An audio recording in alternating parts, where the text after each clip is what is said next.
전국에 계시는 반려인 여러분 반갑습니다. 박원장입니다. 요즘 고양이를 키우는 그 집사님들이 정말 많이 늘어났습니다. 이게 아무래도 생활 환경이나 이런 부분들에서 혼자 있는 시간에 대한 스트레스가 적은 고양이들이 강아지들보다 좀 더 편하기 때문에 뭐 그런 것도 있고, 과거와는 다르게 그 고양이들이 좀 더 길들여진 거죠. 그러다 보니까 그 고양이의 매력에 빠져서 고양이를 키우는 보호자분들이 확실히 많아진 것 같습니다. 저희도 처음 병원을 개원을 했을 때 고양이 중환자 입원장을 6개 정도만 구비를 했었는데, 지금은 너무 이제 그 환자들이 많아져가지고 입원장이 13개 정도까지 늘어났으니까 정말 그 애묘 인구가 많이 늘어났다라는 것을 몸소 체감을 합니다. 그렇게 체감을 하면서 진료를 보다 보니까 이제 제일 많이 저한테 의뢰가 오고 많이 보는 진료 중에 하나가 뭐냐면은 고양이 신장병과 관련된 내용입니다.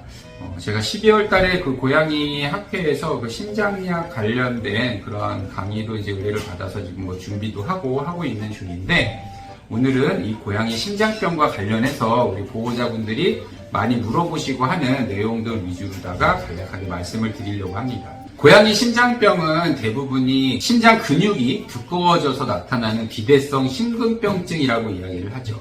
그 세부 항목으로 들어가면은 뭐 비대성 심근병증도 있고요. 그 다음에 UCM도 있고, 뭐 제한성 심근병증도 있고, 여러 가지들이 있는데, 그 여러 가지들을 완벽하게 구분해내는 거는 실은 조직검사 없이 영상학적으로 판단을 하는 거는 상당히 어렵고, 영상학적으로 보이는 소견이 유사하기 때문에 심장에 뭔가 문제가 있으면 보통 이제 HCM으로 진단을 해서 치료를 합니다. HCM이 고양이 심장병의 약 60에서 70% 정도를 차지하기 때문에 이제 제일 많은 심장병 중에 하나죠.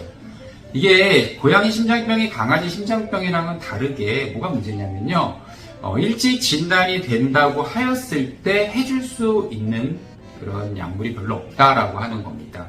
심장을 조금 천천히 뛰게 해주는 그런 약물들을 초기에 사용을 할 수도 있는데, 뭐 베타블라커라나 아니면 칼슘 채널 블라커, 아테놀론, 암로디핀, 딜티아즘 이런 약물들이 초기에 사용을 하는 시도들이 많이 있는데, 이거와 관련해서 그 효과가 확실하게 있다라고 입증된 그런 대규모의 어떤 실험 데이터는 존재하지 않습니다.